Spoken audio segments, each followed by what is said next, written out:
There's a Cold War going on between 90-day Fiancé alum Mike Youngquist and his ex Natalie Mordov-Seva. And Mike gushing over his girlfriend Sarah Rose's fur baby may be yet another way to try and get a rise out of his former partner. For years, Mike's been making sly digs, perhaps still too attached to the woman he used to live with. Mike and Natalie were a terrible match from the get-go, and their breakup was all too predictable. Mike, with his love of UFOs and red meat, just irritated the high-strung Natalie, who wasn't open-minded and had a lot of tiresome food rules. She never stopped trying to change the man she was with. Meanwhile, he appreciated her beauty, but didn't seem enamored by much else. Natalie is a very actressy person. All the world's a stage for the theatrical blonde, who seems to be living in a fantasy world sometimes. Usually, Mike's romances don't last, and when he was with Natalie, he complained constantly, or just suffered in miserable silence. Then, when he branched out into other relationships, he was suddenly the ecstatic romantic. Instead of being playful and passionate with Natalie, which might have entertained her, he was stoic. With Natalie, Mike was irritated, grumpy, and boring. Mike worked too much and was initially unwilling to move out of his rural enclave, making her freeze in his farmhouse. He was not an amusing person. Then again, she was truly insufferable. A childish shrew who expected babies and glamour galore from a debt-ridden man who lived in a bare-bones residence in rural Sequim, Washington. Yes, Mike was tough to live with, but really, his sins did not compete with Natalie's. She doesn't get real too often, and that's why she's so exhausting as a human being. Now Mike's so different. With every post-Natalie woman, he is Romeo. This is kind of a red flag.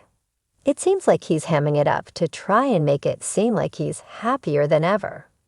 It feels like he's doing it to make Natalie react. Why would he care what she thought? That's a troubling question. For whatever reason, he appears to be trying way too hard to push a narrative on the public, and maybe on Natalie too. His new romance with Sarah is an example. In the past, he gushed about Marcia Alves, but she eventually bailed out of the relationship.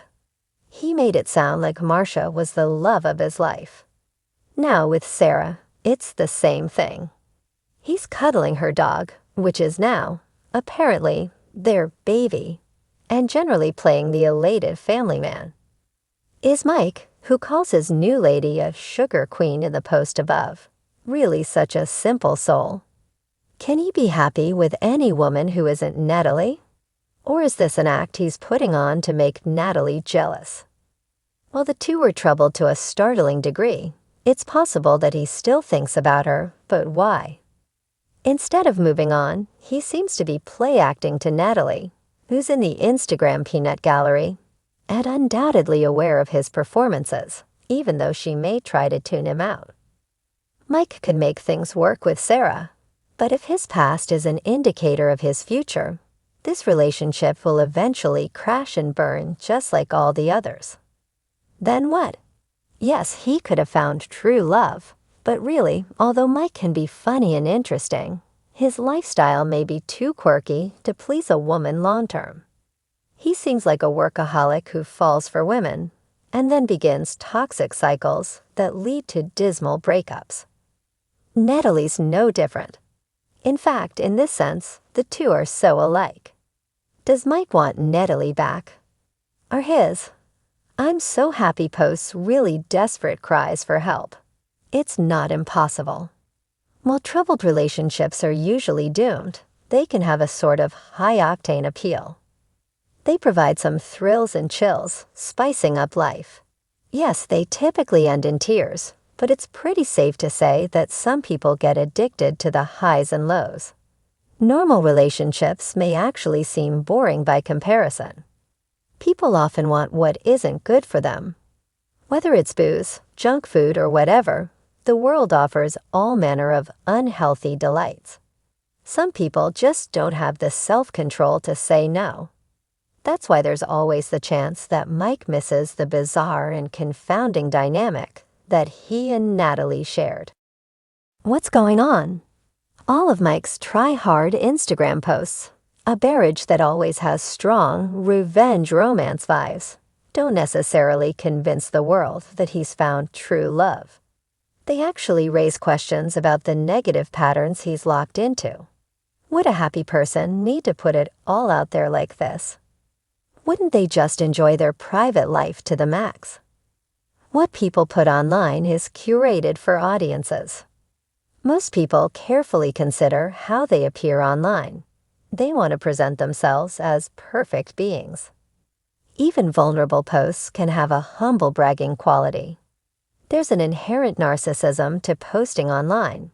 It's ultimately self-promotion most of the time, and there's nothing wrong with that. It's fun and can be harmless.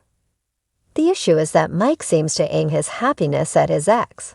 It seems like so much of what he does online is for her benefit. He wants to upset her or make her think, or maybe make her miss him. What he doesn't want is to be ignored by Natalie, but these two ignoring each other is definitely the smartest strategy. Sure, neither can sustain a relationship, but that isn't enough to bind them together for all eternity. In Mike's guise as the ideal lover, he seems to shine, but then it's so easy to look back.